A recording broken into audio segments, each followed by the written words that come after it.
motivation? Watch a Top 10 with Believe Nation. Top 10, I got a top 10. Got my motivation high for my top 10. Gotta learn from the wise women and men. All my life, like na-na-na-na. For my top 10, top 10, top 10, na-na-na. This one's for my top 10. Hey, it's Evan Carmichael, and I make these videos because chances are you are the most ambitious person in your circle, but you know you're capable of more, and you get that push by surrounding yourself with the best. So today, let's learn from one of the best, David Meltzer, and my take on his top 10 rules to success. Enjoy. Okay, let's kick it off with rule number 1, balance your values. Anybody here want to know how they get what they want? You want to know, would you like what you want rapidly and accurately? Yeah. Absolutely. Well, let me teach you how to do that. The first is to understand how the mind works. Number 1, mathematically, when I think about what I want, hopefully every day, it instantly becomes a possibility. It becomes a mathematical possibility. And when we think about it in a certain way and we become inspired, because when you're inspired, that possibility becomes a mathematical probability. And guess what the only thing in your way from making it your perspective or reality is? You, exactly. I believe that when we think about things, we have to think about 4 different values that we have. The first is our personal values, our health, our integrity, our character. What's personally valuable to all of us? And then we look at our experiential values. What is my experience, my education, my mentors, all these things, what does it tell me? Is it aligned with my values? And then I look at my giving values.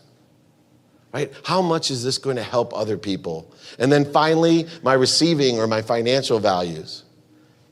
And I balance those values in my foundation before I start to think further, is this something I want or not? Money's a renewable resource. Those other ones aren't. But yet we spend 95 to 99% of our time worrying, working towards all of these different financial things that we have attached as an outcome of happiness. And I'm here to tell you, it's bullshit. We have to have balance of our values, and we have to get really focused in on what we want. And that will give us confidence. And confidence is the litmus test. It's a halfway point to being inspired or in spirit. Rule number 2, prioritize happiness. I realized that everyone's performance that works with me and my own performance was directly related to my morale. The one consistent component or dependent variable of my own performance and my team's performance, which is exponentially great, is happiness. Happy people perform better. Once again, we get caught up into all of these different series of trainings and real disciplines, etc., and we forget the most important thing that makes us perform well. We all perform better when we feel good. So as a leader and as a team member, we want to make that the most important thing to do. Rule number 3, grow your whys. Hours mean nothing. It's what we do with those hours, and we have 2 constants in our life. The first constant in our life is us. We're the only ones, we're the common denominator of everything in our life. The second constant is we all are given 24 hours a day. And the problem is, nobody knows what they want. How much time do you ask yourself during the day, what's going to make me happy? That's the biggest problem. The question now is, if I guaranteed you happiness from the time you open your eyes till the time you close your eyes, who's in? Everyone. Now, when I consciously think about something that I want, it's a mathematical possibility. What a great thing. Mathematically, the minute I think about what I want, it goes from 0 to a possibility, whatever quotient that may be. And then if I get inspired, it becomes a probability. And when you're connected and in spirit, you're making everything you want a probability. And guess what? There's only one thing in your way from making it a perspective or a reality. Who knows what that one thing is? You, right. Instead of using my free will to go make things happen, I now use my free will to allow them to happen. I use the same amount of energy. I just get much more exponential results. I get more positive results by trusting the universe and allowing them to happen with great free will. You are the universe. If you trust the universe, you're trusting yourself. So how hard is it to make $1 billion? How hard is it to get your business off the ground? How hard is it to be a professional quarterback? How hard is it to fix my marriage? What why is on your list? How many whys are on your list? How many minutes a day are you going to truly get focused in on manifesting what you desire? And it comes from discipline. It comes from discipline. Make it your effective habit. If I can stay focused every day and have my list of whys, how many whys can I have? Imagine the production I'm getting out of my life. And guess what? I'm beating you with time. Beat them with time. Get out of your own way. So I want everyone to think positive thoughts, believe positive thoughts, and shift your energy to what you desire. Think about your first why or how many whys you have in your life and continually grow those whys. Utilize 24 hours at its maximum capacity, and you can manifest everything that you desire. Rule number 4, live the life of service. There's 3 points that changed me. One was when I was 30, before I lost everything. My dad, when I was 10, forgot my birthday, right? And killed me. And he made up an excuse why he forgot my birthday, because he doesn't believe in birthdays, because he was so hurt he forgot. So for 20 years, I never got a birthday present from my dad. And at 30, when I was starting to understand my dad, he gave me this beautiful jacket, fit perfectly, which was the biggest compliment to me ever. And then I opened it and the pockets were all torn out. Really? Yeah, I'm like, that's what I said. Yeah. Like, really? So I called him. I'm like, all right, now what's the deal? Because he was an arrogant guy. He retired when he was young, married a young second wife, cheated on my mom. Like, he's a human, but like, I'm like, what is it now? He goes, I can't even wear this jacket. I go, it's beautiful. I thought you didn't believe in birthdays. And he apologized. He said, I'm worried about you. I said, why were you worried about me? I have everything. And he goes, I'm worried about you. And I go, well, what are you giving me this? He said, go hang it in your closet. I want you to look at it every day. I'm like, why? He goes, I don't want you to be the richest man in the cemetery. He goes, you can't take anything with you. And I want you to remember that, because you remind me of myself when I was 30 years old, and I don't want you to be like me. And that's when I realized about my father. I said, gosh, the things I hate about my father is what I hate about myself. Wow. The next time was on a golf course. Best friend who grew up right by me and my wife told me, I asked him, why don't you hang out with me anymore? And he said, because I don't like who you hang out with. And I'm like, well, I'm not doing the things that they're doing. And I hit a chord. He goes, you can lie to me, but don't lie to yourself. Then a couple months, well, it was actually very shortly after, my wife woke me up and said she wasn't happy because I came home in an altered state of mind at 5:30 in the morning from a Grammy party with Little John and thinking I was a rock star. And she told me, you are not a rock star, and I'm going to be leaving if you don't change. And those were the things, those 3 points stick out in my mind that moved me towards a transformation of living my life in service. And when I say living the life in service, people get confused, right? Yeah. Because I'm not Mother Teresa. I'm not walking the streets of Calcutta. I'm a compassionate capitalist. I love money.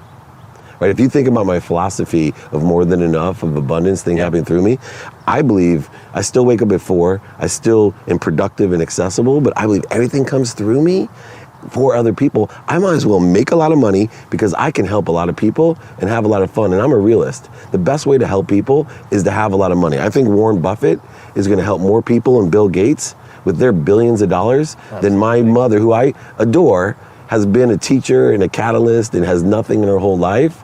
But still, she needs my help, right? And so in essence, she's been a catalyst for people to help a few people, students and maybe a couple hundred, but billions of dollars. Come on, you could hire thousands of my mom. That's what I want to do. Hey, this is Dave Meltzer, and I'm going to read my favorite paragraph of my friend Evan Carmichael's book, Built to Serve. Here's the secret. Dream big, act small. It is important to dream big. Your big dreams will motivate you. It'll inspire you to keep going when things get tough. It'll be a rallying call for your partners, suppliers, customers, and future employees. Keep a hold of your huge dream and then act small. Find the smallest possible way to get started, to take the first step, to get some momentum going. Dream big, but act small. Rule number 5, align and adjust. I used to tell people I retired because I had made enough money and there wasn't anything left to do at Samsung. We became the second largest manufacturer of phones in the world. and I was in my mid-30s. The truth is, they kicked me out because I didn't have enough knowledge to take the company to the next level. It took me a good 10 years to admit that to people, that I just didn't have enough knowledge or experience to do the job anymore, so they paid me a lot of money to leave. At that point, I had 3 beautiful daughters, a home in Rancho Santa Fe, a Ferrari, a Porsche, anything I really wanted, except for one thing. I lost my gratitude, my empathy, my accountability, and my effective communication. I became an asshole, is a commonly used term. And like most assholes, I surrounded myself with the wrong people and the wrong ideas. Those 2 coinciding events in my life propelled me to outline the person I was.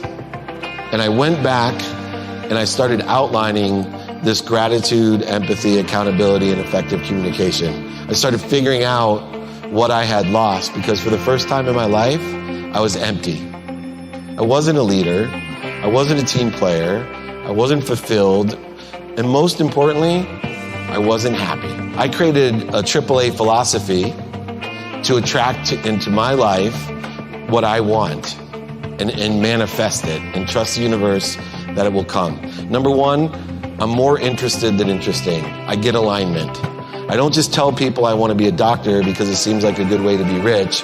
I actually do a ton of due diligence, research, ask people, and find out and get alignment with what it takes to manifest or attract what I want.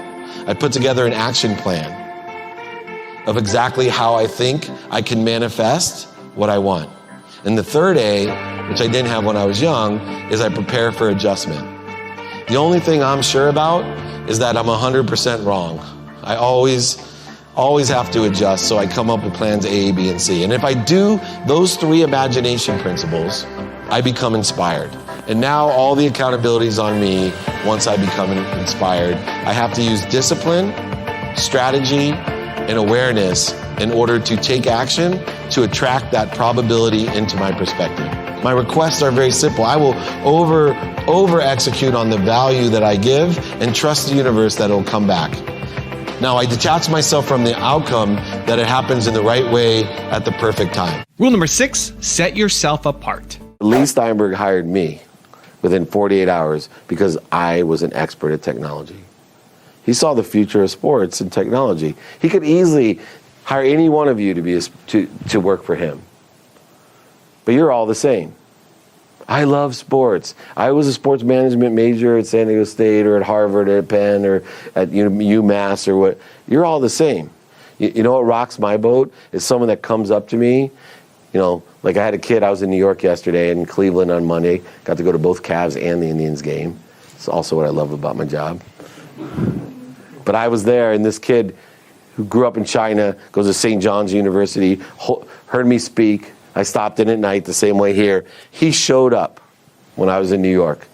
9 a.m. in the morning, I'm at the atrium. I have meetings I'm speaking for Executive Next Practices Global Business Leadership Conference, keynote speaker. He shows up at 9 a.m., I'm speaking at 1 o'clock, and he follows me all day. Mr. Meltzer, all I want to do is learn from you. Can I shadow you? Yeah, sure. Can I sit in this meeting? Mr. Meltzer, can I get you anything? Mr. Meltzer, can I do this? And Brad and Justin were with me, and they're in the back. I don't know, I never even saw his resume. I'm sure Colleen has. She's the head of our HR department. She's back there, went to St. John's. I'm sure she saw it. But I know the kid's name now. Out of 2,500 resumes that I'll get this month, I know his name. I know he graduates in December. He emailed me today. I look at all my own meal, and I said to myself, I'm going to hire this kid.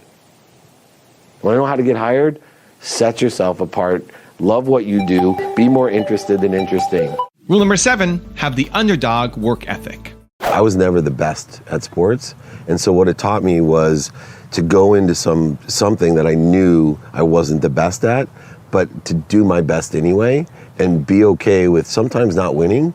And that perseverance and consistency were the 2 ingredients as an entrepreneur that really set me apart, because all of a sudden I was on an equal playing field, if not even had some advantages with my own genetics. And so after spending my whole life at a disadvantage trying to keep up, I now had to use that same work ethic. And the cool thing is, if you look at like LeBron James or Tiger Woods or Kobe, those guys have extraordinary talent, but they have the work ethic of an underdog. Back it up. They literally have the same Akron, Ohio background that never say die. I'm going to work all day and all night to be the best that I can be, pursue my potential. Rule number 8, choose who you listen to. I went to law school and studied really hard. And when I graduated law school, I had 2 different job offers. Very, very different. The first was to be an oil and gas litigator. And the second was to get a job selling legal research on the internet and this internet thing. So of course, I went to my mom, again, the person I trusted most. I'm not going to cry this time. But I asked her, what should I be? Should I be, to be rich, that's my goal, an oil and gas lawyer, or should I take this sales job selling legal research on the internet? And my mom, with her great advice, said, you know, Dave, you need to be a real lawyer because this internet thing is a fad. For the first time in my life, you know, I took my brother's advice and I didn't necessarily take the advice of my mom, even though she loved me the most. In fact, I find a lot of people's problems, especially young people, one of the bigger problems they have in life is they mistake the fact because somebody cares about you that they're going to give you good advice. Right? And then you end up resenting them. You resent them when that advice becomes bad, like the internet's a fad. That's bad advice. Rule number 9, enjoy the pursuit of truth. Who here wants to be happy? Yeah, it's a pretty easy question. I'm blessed to travel around the world, and I still yet to find one person that doesn't want to be happy in the complex lives that we lead. I think that the biggest mistake most people make is they forget to be happy. I believed that money could buy love. I believe that happiness could be found through anger, anxiety, fear, and even revenge. By the time I was 32, I leveraged my technology career in being the CEO of Samsung's first convergence device, which we now call smartphones. I was a multi-millionaire, and I had every single thing that I wanted. That's when I realized that money does not buy happiness, and it definitely doesn't buy love, but it sure rents the shit out of it, because I became my mom's favorite child. It was awesome. But I was so fortunate. I had everything that I needed. The funny thing was, for the first time in my life, I wasn't happy. Remember, the key to being happy is getting what you want. I'm not so spiritual and woo-woo as you think. I believe 90% of all things you want to be happy can be bought. By better education, better experiences, better looking spouses, whatever it is. You can buy whatever you want, but the 10% you can't buy, the most powerful percent, is the truth. And so we're all in enjoyment for the pursuit of our potential or the truth. And rule number 10, the last one before a very special bonus clip, is have radical humility. As I was reading your book and studying a lot about you, one of the things you talk about, you're very transparent to how you had everything, lost it, and then regained it. What did you learn the most about having everything you've ever wanted and then losing that? Yeah, it's interesting because I used to look down on people that it seemed like everything happened to them. Yeah. And so they were victimized, right? And I kind of had the Midas touch, and I thought because of the Midas touch that things just happened for me. And so what happened was, as I got more and more, things were happening for me, and all of a sudden I had everything I ever dreamed of. And in fact, the reason that I wanted to be rich was just to buy my mom a house and a car. Yeah. Right? I was 5 years old in Akron, Ohio. Only time I wasn't happy was when I caught my mom crying because something broke. We were in a 2-bedroom apartment, and I just wanted to be rich to buy her a house and a car. And that came 9 months out of law school. Yeah. Then I had all this more money, everything happening for me. I'd stop at a red light and say, this is happening for me. I just had this super positive attitude. Well, all of a sudden, I built this beautiful home in San Diego, and I realized, wow, I'm not happy. I had everything. And so I started buying more things for me, different things for me, and I still wasn't happy. And the reason I lost everything is I didn't have any radical humility anymore. I grew up very humble, and I became an arrogant a-hole, and surrounded myself with the wrong people, the wrong ideas, and what I manifested was the miracle and the lesson that I needed, which was radical humility and understanding that things don't come for me anymore. They come through me. And that's a true shift in the paradigm of value, is that when things happen through you, you live in a world of more than enough. When things happen to you, you live in a world of not enough. When things happen for you, they're just enough. So I was living in a world of just enough for me, just enough for me. And now I live in a world of more than enough for everyone. And things just, I have more than I've ever had, and I've been more happy than I ever have been, because things happen through me for everyone else. How long did that take you to learn? I'm still learning, Yeah. But that process and journey has been 10 years. I actually started the journey 2 years before I went bankrupt. So the most difficult thing that I've ever had to do was 2 years into my transformation, I realized, I was going to go bankrupt. I had a number one, tell Lee Steinberg, the most notable sports agent in the world, who hired me because it literally would tell people he's a great PR guy, that I was Midas. And then 2, walk down the street. And if you remember why I told you I wanted to be rich, right? Mm-hmm. Walk down the street and tell my mom that I've lost everything. Oh, and by the way, you need to move out because I lost your house. And that's where I learned radical humility. She looked at me, and this unconditional, more than enough world that she lived in, she looked at me and said, that's okay, do you need any money? Wow. That's all she had to say. I literally told her I lost her home, and she has to move. And I was in such shame at the time, and her response was simply, how can I help you? How can I be of service? Now I've got a special bonus clip that I think you're going to enjoy. But before that, it's time for the question of the day. I want to know, what was your single biggest takeaway from this video?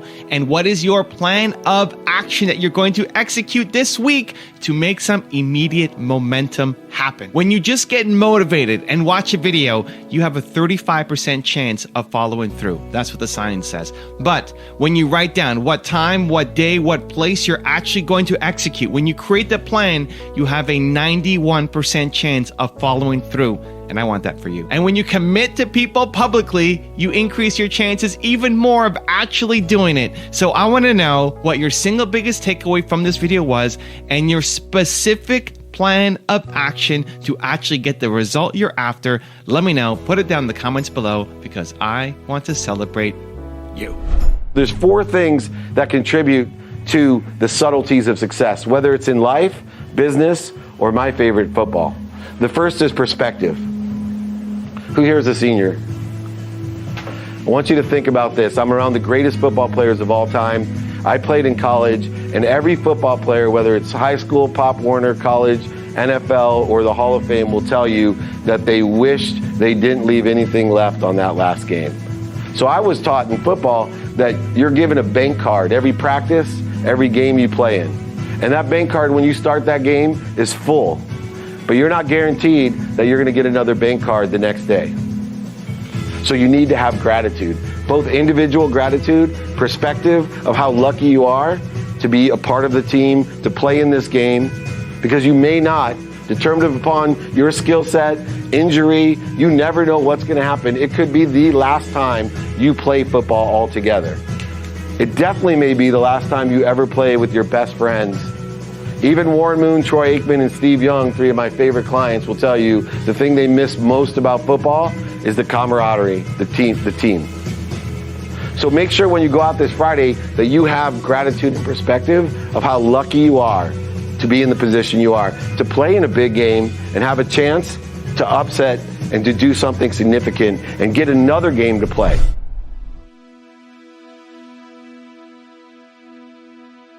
If you want to change your life in the next 30 days for free, check out my training right here below. Or if you want 10 more awesome rules from David Meltzer, check out the video right there next to me. I think you'll enjoy them. Continue to believe, and I'll see you there.